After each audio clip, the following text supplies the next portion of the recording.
नमस्कार दोस्तों, स्वागत है आपका आज के मुख्य समाचार में, जिसमें सबसे पहली और बड़ी खबर में आपको बताएंगे कि कहीं वोटर लिस्ट से नाम गायब तो कहीं ईवीएम में आई गड़बड़ी। दूसरी बड़ी खबर में जिक्र होगा कि देवरिया में बोले अखिलेश यादव, डबल इंजन की सरकार में महंगाई और भ्रष्टाचार हुआ है दोगुना।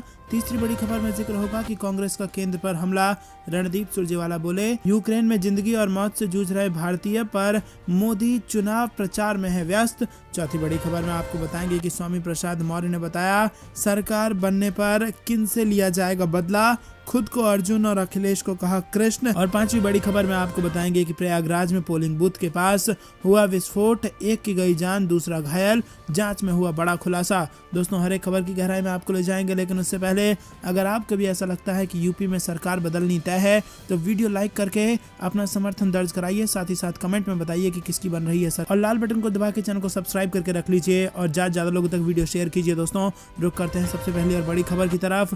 कहीं वोटर लिस्ट से नाम गायब तो कहीं ईवीएम में आई बड़ी गड़बड़ी। जी हाँ दोस्तों, आपको बता दें कि अयोध्या विधानसभा क्षेत्र में रविवार को चुनाव में मतदाताओं को कई प्रकार की परेशानियों से जूझना पड़ा, और कहीं ईवीएम समय से न चलने की समस्या तो कहीं वोटरों का नाम होने की शिकायत रही। और जिन लोगों का वोटर लिस्ट में नाम नहीं था उनको मायूस होकर मतदान केंद्र से वापस लौटना पड़ा। अयोध्या नगर में सांसद लल्लू सिंह के मतदान केंद्र बूथ संख्या 6, 9 व 10 पर ईवीएम में आई गड़बड़ी के कारण काफी देर से मतदान प्रारंभ हुआ। वहीं सांसद ने इसकी शिकायत जिला प्रशासन से की, और आपको बता दें कि इसके बाद तत्काल ईवीएम को ठीक किया गया। रुक करते हैं अगली बड़ी खबर की तरफ। डबल इंजन की सरकार में महंगाई और भ्रष्टाचार हो गया दोगुना, देवरिया में दहाड़े अखिलेश यादव। जी हाँ दोस्तों, समाजवादी पार्टी के राष्ट्रीय अध्यक्ष अखिलेश यादव ने कहा कि डबल इंजन की सरकार में महंगाई और भ्रष्टाचार दोगुना हो गया है। व्यापारियों को जो नुकसान हुआ है उसकी आज तक कोई भरपाई नहीं हो पाई है, और बैंकों का पैसा लेकर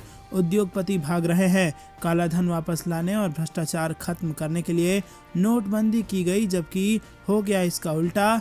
आय दोगुनी करने के नाम पर आई सरकार ने किसानों को ठगने का काम किया।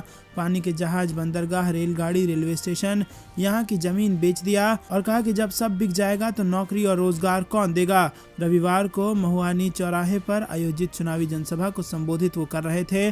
39 मिनट के भाषण में वो भाजपा पर खूब हमलावर रहे। कहा कि बीजेपी का चाहे वो बड़ा हो या छोटा नेता, झूठ भी उसी कद का बोलता है। कृषि सुधार के नाम पर काले कानून पास करा दिए। किसानों ने आंदोलन कर एवं हर विपरीत स्थिति का सामना करते हुए सरकार को झुकने पर मजबूर कर दिया। पंजाब व यूपी में चुनाव को देखते हुए सरकार को ये निर्णय लेना पड़ा।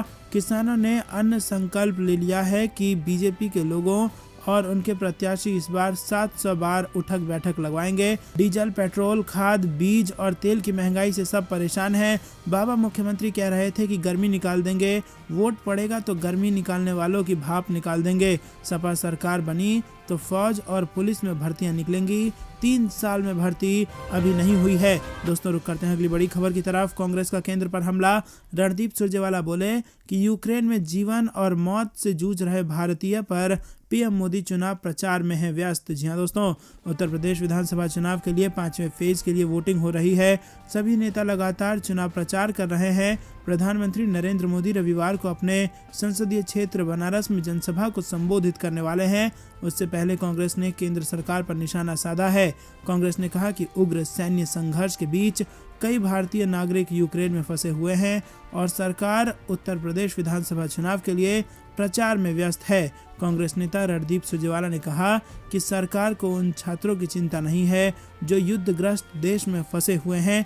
रणदीप सुरजेवाला ने कहा कि हजारों छात्र भूखे प्यासे, मिसाइलों और बमों के बीच, जीवन और मौत के बीच संघर्ष कर रहे हैं। बंकरों में जान बचाने के लिए छिपे हुए हैं, लेकिन यहाँ सरकार चुनाव को लेकर चिंतित है। सत्ता की भूख ने उन्हें असंवेदनशील बना दिया है। देश फिर लचरा क्यों है? और कांग्रेस नेता ने 2 समाचार रिपोर्ट भी साझा कर बीजेपी पर निशाना साधा। पहला यूक्रेन में फंसे मध्य प्रदेश के छात्रों के बारे में, और दूसरा प्रधानमंत्री मोदी के 5वें चरण के चुनाव के लिए उत्तर प्रदेश की यात्रा के बारे में। तो दोस्तों, एक तरफ यूक्रेन में फंसी हुई है देश की जनता, और दूसरी तरफ प्रचार में जुटे हुए हैं प्रधानमंत्री, ऐसा आरोप कांग्रेस पार्टी लगा रही है। रुक करते हैं अगली बड़ी खबर की तरफ। स्वामी प्रसाद मौर्य ने बताया, सरकार बनने पर किनसे लिया जाएगा बदला, खुद को अर्जुन और अखिलेश को कहा कृष्ण। जी हाँ दोस्तों, आपको बता दें कि उत्तर प्रदेश विधानसभा चुनाव में 5वें चरण की वोटिंग के बीच समाजवादी पार्टी अध्यक्ष अखिलेश यादव ने रविवार को कुशीनगर के फाजिल नगर में स्वामी प्रसाद मौर्य के लिए प्रचार किया।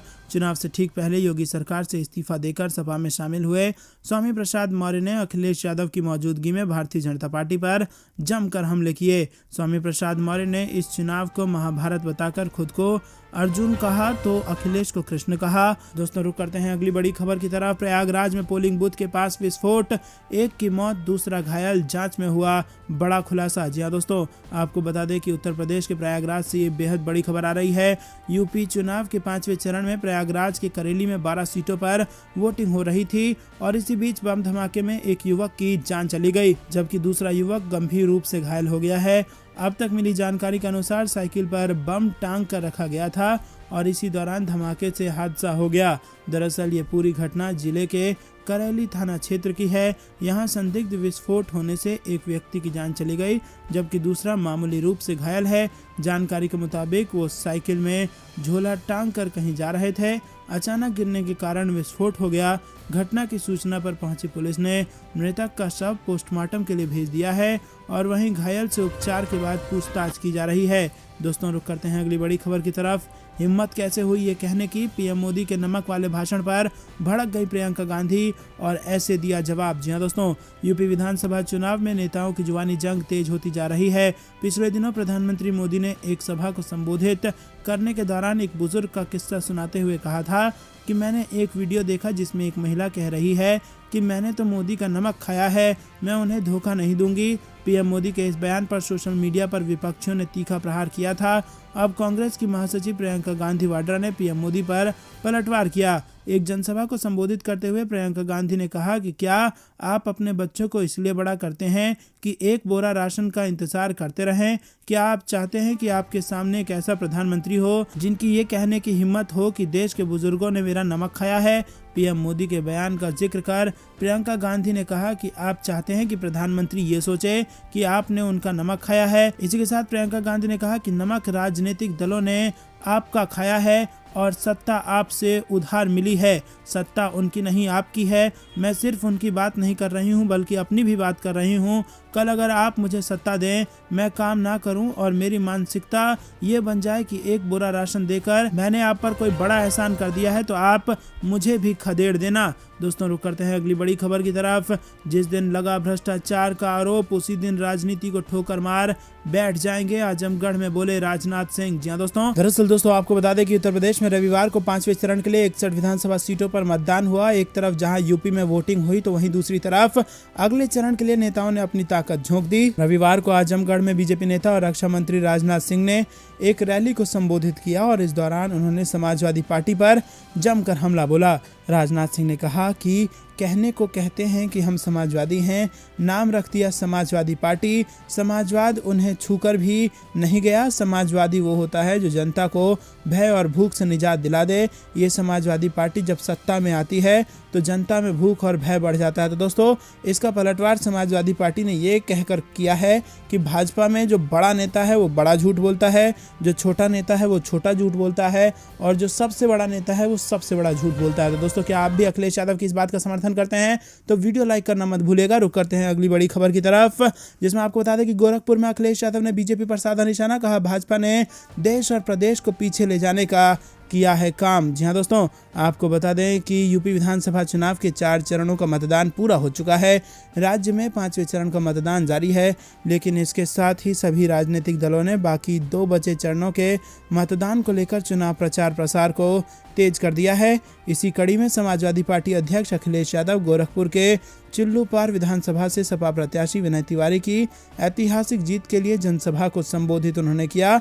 इस दौरान उन्होंने भारतीय जनता पार्टी पर हमला करते हुए कहा कि इस सरकार ने गरीब जनता को दुख और तकलीफ दी है और जब हम बीजेपी से लड़ रहे हैं तब हमें वो फैसले याद करने पड़ेंगे जिन्होंने देश और प्रदेश को पीछे ले जाने का काम किया है। कहा था कि नोटबंदी से कालाधन और भ्रष्टाचार खत्म हो जाएगा। आधी रात को जीएसटी लागू कर दी और कहा कि फायदा होगा, लेकिन सारे उद्योग बर्बाद हो गए। दोस्तों, रुक करते हैं अगली बड़ी खबर की तरफ। बलरामपुर में प्रियंका गांधी ने पीएम मोदी पर साधा निशाना। कहा किसी के खांसने तक की जानकारी रखने वाले मोदी ने नहीं ली पीड़ित किसानों की सुध। जी हाँ दोस्तों, आपको बता दें कि कांग्रेस महासचिव प्रियंका गांधी ने प्रधानमंत्री मोदी पर निशाना साधते हुए कहा कि अंतर्यामी और सर्वज्ञानी कहे जाने वाले प्रधानमंत्री मोदी को किसी देश के राष्ट्रपति को खांसी आने की जानकारी मिल जाती है, लेकिन उन्होंने परेशान हाल करोड़ों किसानों भाजपा वालों को कर दीजिए क्लीन बोल्ड। जौनपुर में बोली डिम्पल यादव। जी हाँ दोस्तों, आपको बता दें कि सपा की पूर्व सांसद डिम्पल यादव ने मुख्यमंत्री योगी पर कटाक्ष किया।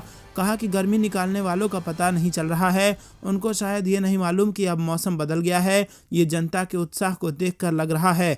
भाजपा वालों को कोल्ड स्टोरेज में भेजा जाएगा और अब समय आ गया है कि भाजपा वालों को चुनाव में क्लीन बोल्ड कर दिया जाए। ये बातें उन्होंने शनिवार को विवेकानंद इंटर कॉलेज में सपा प्रत्याशी सुषमा पटेल तथा मछलीशहर विधानसभा के प्रत्याशी के समर्थन में जनसभा को संबोधित करते हुए कही। डिम्पल यादव ने कहा कि भाजपा की सरकार में योगी व सांड के अत्याचार से जूझना पड़ रहा है। प्रदेश के युवा बेरोजगार तो माताएं बहनें असुरक्षित हैं और इस बार का चुनाव जनता लड़ रही है। प्रदेश को एक ऐसा मुख्यमंत्री चाहिए जो यूपी को प्रगति के रास्ते पर ले जाए। इसी के साथ उन्होंने कहा कि अखिलेश भैया आपके हैं, वो जो कहते हैं उसे करते हैं, चाहे महिलाओं के सम्मान की बात हो या किसानों की आय बढ़ाने की बात।